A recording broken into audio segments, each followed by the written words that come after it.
welcome to the House of ZK Radio, which is a focused podcast and media channel exploring everything ZK, zero knowledge.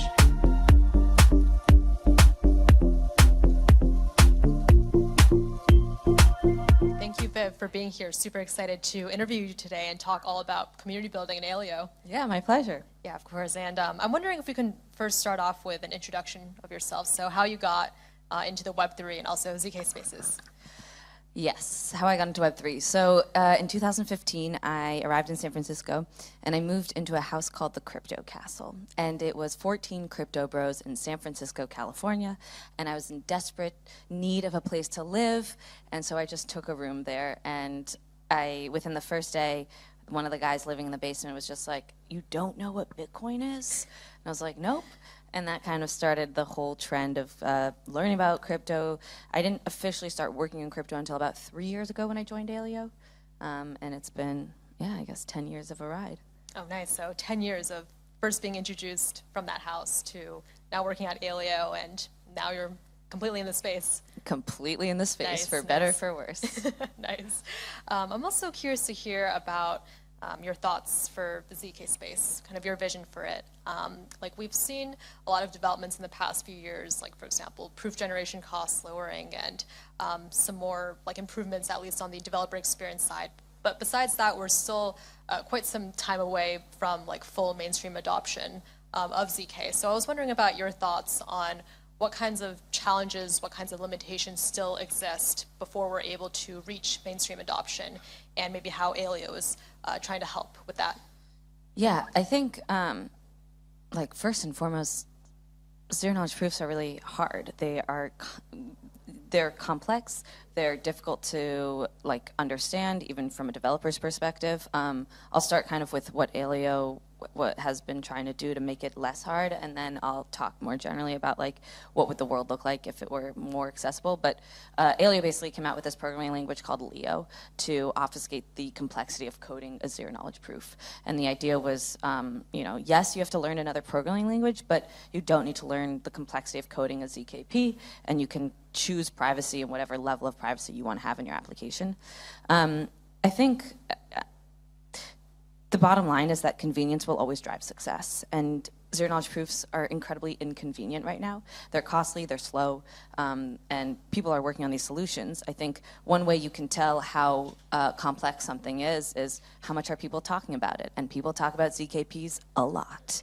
And so I think because they're talking about them so much, it shows just how far we still have to go to actually like integrate these things into life. I think a successful version of a ZKP is like someone uses ChatGPT and has no clue what's going on the back end, and they shouldn't know, or maybe they should if they want to, they can figure it out, but they know if ChatGPT is broken and they know if it works, and they don't need to know anything beyond that.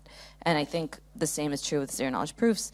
It'll be probably some time before this thing is so deeply integrated into the internet or applications where someone doesn't even need to know the word zero-knowledge proof and is still able to like appreciate what it can do for them. Mm-hmm. So not necessary to know exactly like the underlying how it works, but just how to apply it into use cases, into integrations. Yeah, I mean, ideally you don't even have people know what the word ZKP is. Like my mother wouldn't know. My mother knows what a cookie is for like Google, but only because people have been talking about it a lot in the last 5 years. But actually, she might not even, and she's an intelligent woman, and so it's an interesting moment of we're talking about ZKPs and trying to integrate these things into the world without realizing that actually the goal is to make it so the world doesn't need to know about them, but is still using them.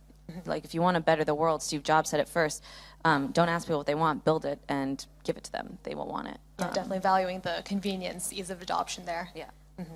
And just on the topic of like applications and use cases, I'm curious to hear about the use cases that you're personally like most excited about, or ones that are currently being built on Aleo that you see a lot of potential in.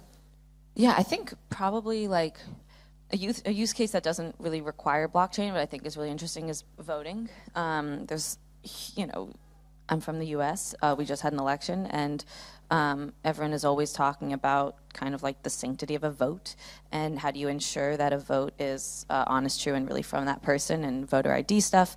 So I think ZKPs could do huge for that.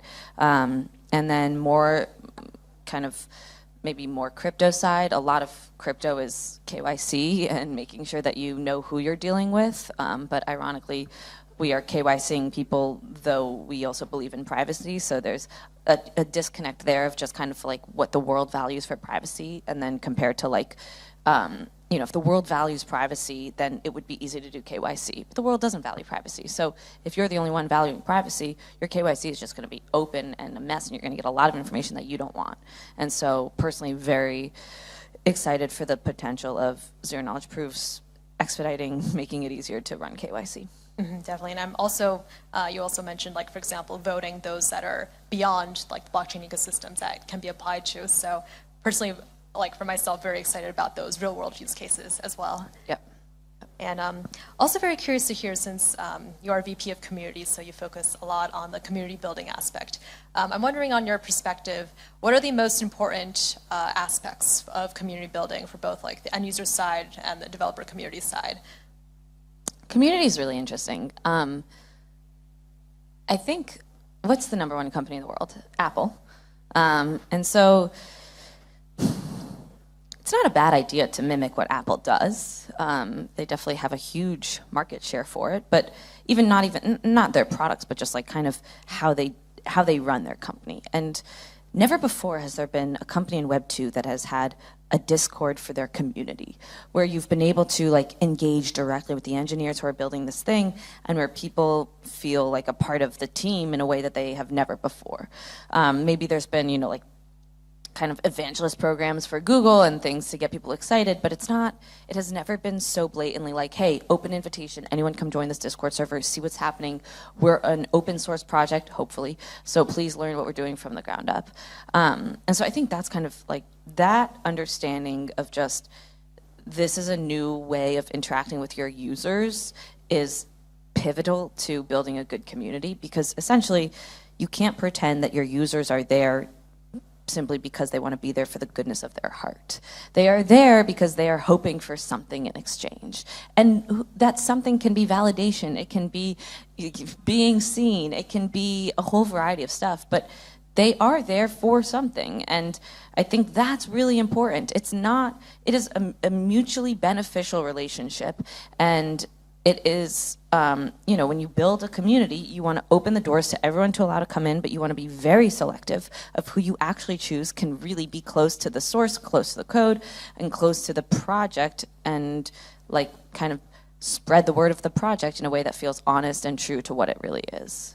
And I really like how you phrased it as mutually beneficial, like a symbiotic relationship between the company, between the users. So like company, they want to build a product that's great for the end user, and the end user also wants to have a product that fits for their needs. Exactly. So having that interaction there, and I think it's really great, especially in this space. You mentioned that like never before have we seen a time where you can just directly engage with developers on Discord and not have to fill out like a customer feedback form that they may not ever like respond to. So we're definitely seeing like a lot of progression, at least on the interactions between like the project itself and also the end users. Yep, totally. Yeah.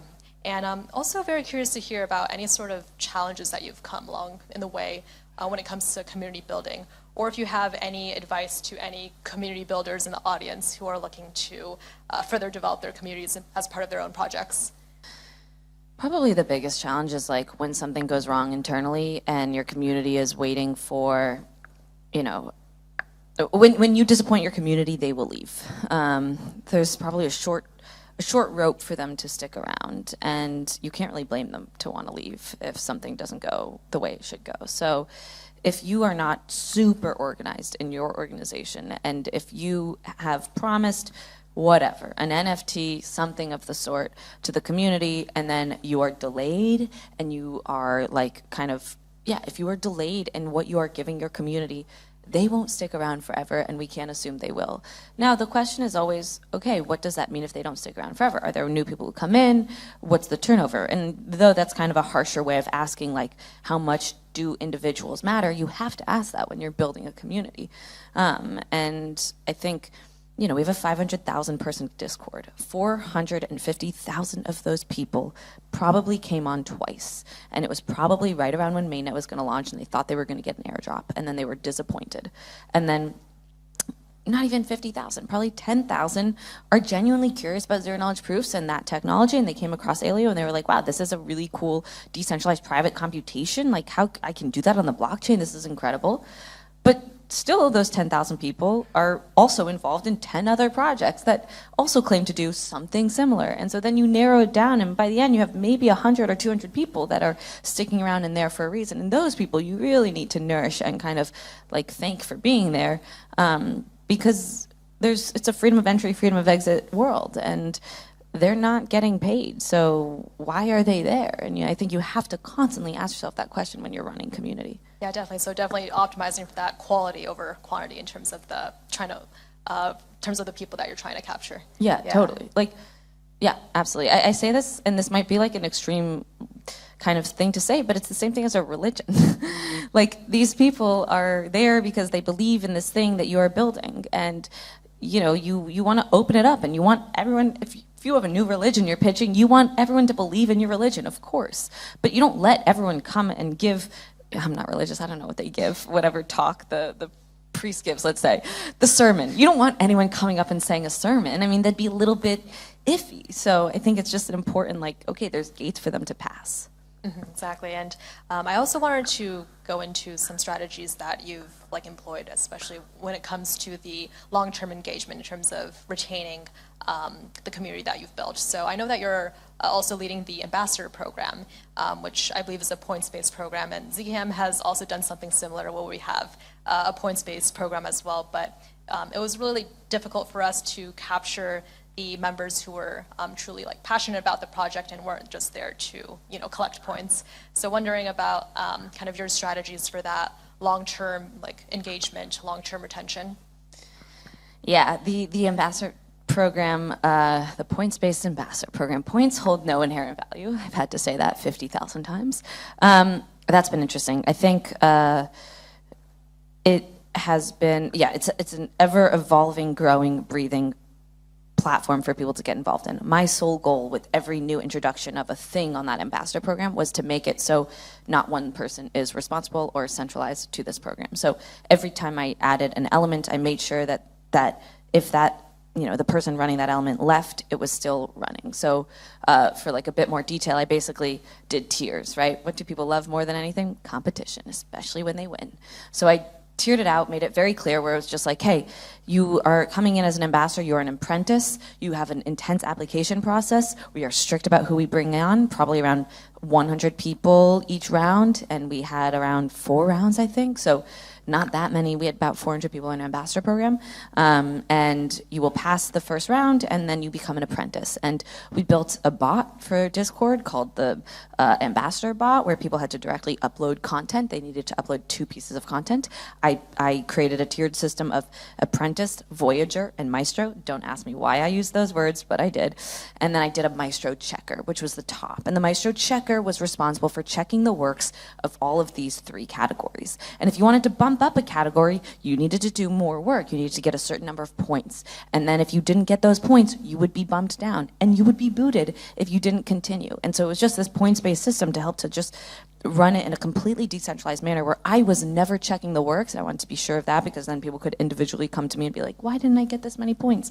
And it was a decentralized system of no one knew who was checking their work, but people were checking their works, and they would pass the ranks or go down the ranks. And if they I think the cool thing is that people then met other people who were as involved as they were. If you're in the Maestro category, you're at the top category. So you're going to meet people that are as excited about Aleo for XYZ reasons and hopefully build something or come up with a cool app.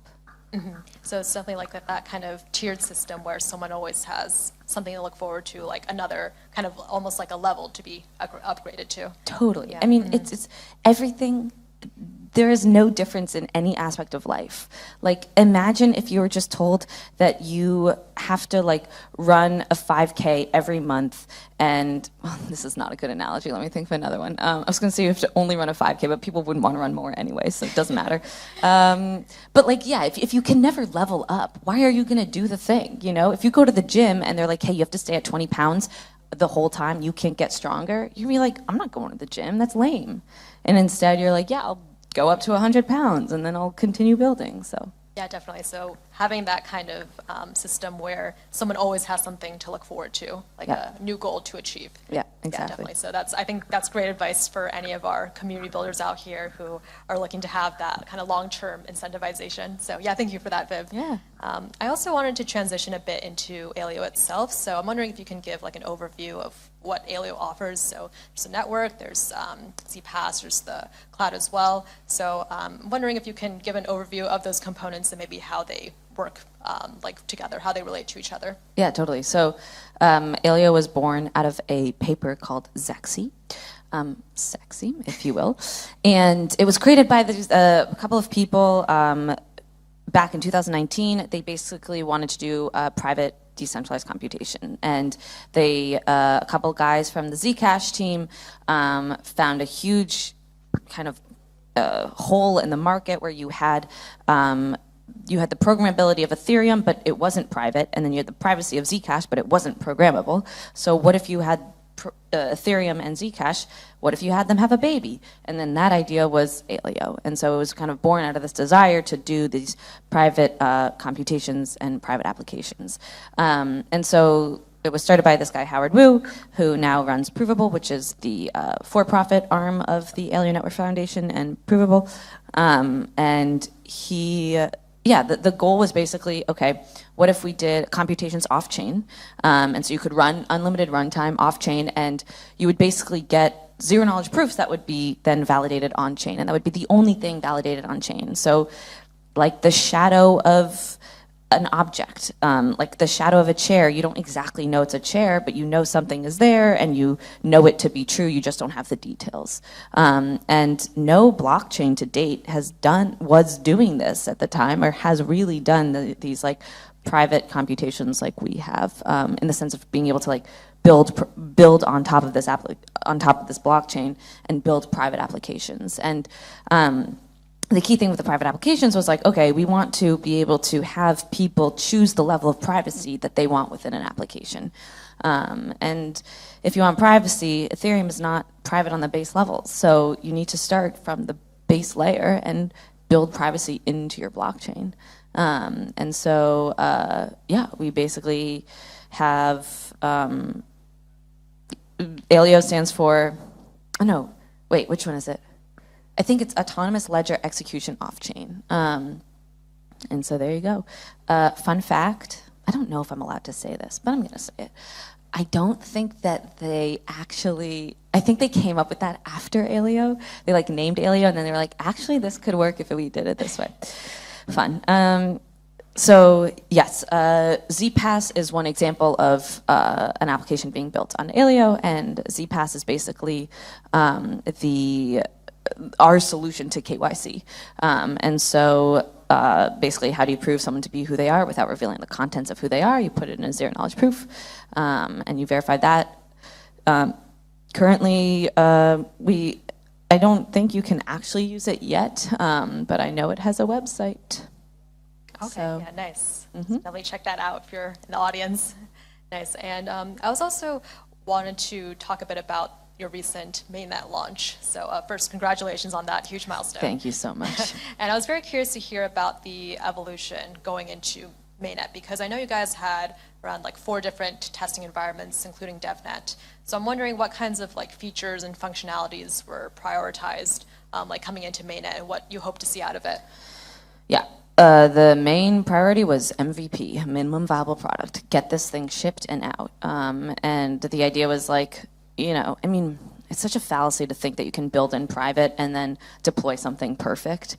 And I think everyone knows that, but no one internalizes it until they're actually kind of struck in the face with like, oh, I need to ship this thing. And so we had 3 test nets, and I think 2 of those were incentivized. And then we basically looked and we said, okay, what is the basic definition of what it would be to launch Aleo? How can we just get that out the door? Once we get that out the door, we can build from there, and we can, we can bring on more validators, and we can it is now an open and living and breathing network. So other people who have ideas can help contribute to this. And so that was really just the MO of the last, probably from January to August, right before we launched. It was just like, okay, actually let's redefine what a minimum viable product looks like, and get it out there. And amazingly we did, which was great, because now we have a working, living blockchain. And the great thing about that is that your community calms down because people don't think they're going to get an airdrop. So you get rid of about half the people, and what a relief. So sorry to say. Yeah, and just retain the users who are actually like there to build. Who are building on it. We have really wonderful grantees who have been with us for years and who, like, thanks to them, have made a robust kind of network of applications. We have Puzzle, we have DMOX, we have Arcane Finance, we have a staking protocol, Pondo XYZ, that was built by DMOX Labs. Like, we really, I think without our grantees, we would be, we wouldn't be where we are for sure. And I think that that's a whole other kind of element of ecosystem and community, but it's definitely like, you realize, a very important push to make sure that these grantees feel like they have somewhere to build. And when it's live, it's better for them. I think. I should check with them, actually. I think so. I get feedback, yeah. Yeah. Yeah, also very curious, because when you previously mentioned that users are able to choose the level of privacy that they have on Aleo. So I'm wondering what the implications are, like between users choosing which information is public versus like which information remains private. So what are the implications there? Yeah, I mean, it's kind of all up to the user, and that, the bottom line is, like, privacy is not easy to build into your application, and you should, like, building with ZKPs is hard, and so if you care about privacy, then it makes sense for the struggle of actually, you know, coding this up into your application. If that's difficult, that's okay, because you care about privacy. If you don't care about privacy, you shouldn't necessarily build an application then on Aleo. It wouldn't make sense. The default is privacy. But it's really just, you know, certain levels. I mean, it totally depends on the person, right? What information does someone want to share? What information does someone not want to share? A dating app, what information would they want to keep private? What information would they want to verify that they're human? Like, you know, kind of, you can think of the whole spectrum of just hidden information and public information and go from there. Got it.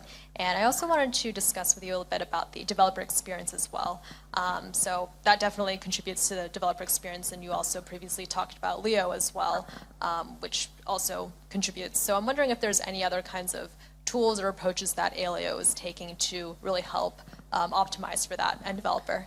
Yeah, I'll preach this again, but convenience drives success forever and always. And if we don't have a easy, convenient dev tools and dev docs, there's no way that, I mean, the on-ramp to success is so much harder. I think a lot about Ethereum in the early days and how, like, coding and Solidity, how it was kind of messy, but people were just, like, so excited for Ethereum that it didn't matter. They were down to, like, learn this new language. And there were people on whatever Discord version they were using back then that were, like, helping to answer questions for sure, but it was difficult to learn, and yet people had a desire to learn it. And so that's kind of, I think that's actually what you need with most, like, blockchain projects, especially ones that are ZKP focused, because it's just inherently difficult.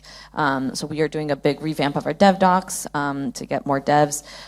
We are focusing very heavily on developers and applications. So within the community, we are running code sprints, which are basically month-long competitions to build out an application, an MVP, and then hopefully either pass through our grants program for funding to actually properly build out this project, or maybe it's just a really easy project that you can now launch on chain.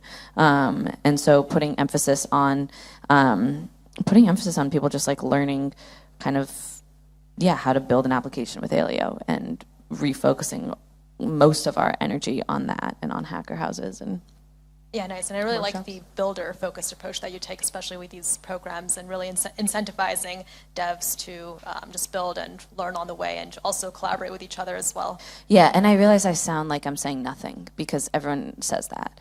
So, and I wish I could have something else to say, but there's often truth when everyone says the same thing. Or there's often just not truth at all, and we're all confused. But I think in this one there is truth, and I think obviously everyone has, like, a desire to find like, everyone knows that without devs, you're screwed. And so everyone is just trying to find the way to find the dev to convince them to build on your chain, and who knows what that actually, who knows who ends up winning in that race, and what that looks like. But yeah, exactly. And it is quite tricky because, devs, as you mentioned, have so many other options, so many other projects they can build on, and of course they're not being paid to do this as well. So you really have to convey the message of why devs should build. Dude, I hope devs feel special, because man, we're all vying for their attention and their energy, and we're doing so much to get them to build. I hope they're out there feeling like $1 million, because I would if I were a dev. Yeah, I agree, definitely. Yeah. And I wanted to scope out a little bit and ask you about the vision for the space in general. So how do you see the ZK space evolving in the next maybe 5 to 10 years? And I'm also curious to hear about your thoughts on the ZK endgame. So what does that look like for you? Oh, God. Probably what I said at the beginning, the ZK endgame is that I don't have to hear about ZKPs, and that they're just integrated into the things that I'm using, and they are giving an element of privacy that is that is I don't want to say desired by people. I don't even know how much, we care about privacy, maybe not, but we are a very small subsect of the larger population, and if you ask most people, do you care about privacy, their answer tends to be no. So I think the real question is, will technology follow culture with privacy, or will culture follow technology with privacy? And how are you going to get people to care about it? How are you going to get people to to actually acknowledge that maybe this is an important thing? If people do care about it, then I think it would be, the end game is that your data is private, and it's not assumed that it's just going to be shared and open. I mean, the amount of sharing of data is insane. On the other hand, it's now the baseline. So can you change that baseline, or do you have to build from now to the future and hope that people now care about privacy? And I'm not sure, but for me, the beautiful thing about ZKPs will be when you don't have to hear about them anymore, and they're just so integrated into this technology, into the internet. This technology means nothing, but the internet, or whatever you want to say. Voting, that'd be great, and it can just guarantee a level of security. Probably security is actually a better word than privacy. Mm-hmm. Yeah, definitely. And applying that vision, I'm curious to hear how Aleo is approaching it. So what's the long-term vision for Aleo, or any kinds of developments that you're hoping to see in the future? How do you see it evolving in the next few years? Yeah, I mean, the long-term vision for Aleo is to I'm going to say change. I'm going to say build a better internet, and I know how that sounds. It sounds like it doesn't mean anything, but what it means is just build an internet that actually works for the people. I love Reddit. I think Reddit is an amazing website. I think the IQ of someone answering a question on Reddit is high. I trust those people with much of my life. And I love Reddit because it's an open platform, and I can understand what's happening, and I know that it's most of the time an individual answering these questions, and I just have information about the website that I don't have on most websites. And I think that there's there's kind of a huge opportunity for Aleo to kind of give people trust again in the applications they use and in the internet. Trust is gone. So how do you rebuild trust? I mean, people don't care about trust anymore. And probably some people would say it doesn't matter. I'm making my bets, and I think it does matter. And so the goal is just to rebuild trust on the internet and in applications. And if Aleo can be as simple as, if it can be so easy for someone to just code up an application with privacy on Aleo, that would be the dream. Yeah, I really love how you touched on that long-term vision for rebuilding trust, especially within, as we're becoming increasingly digital. That's something that I think we all need to prioritize on. Totally.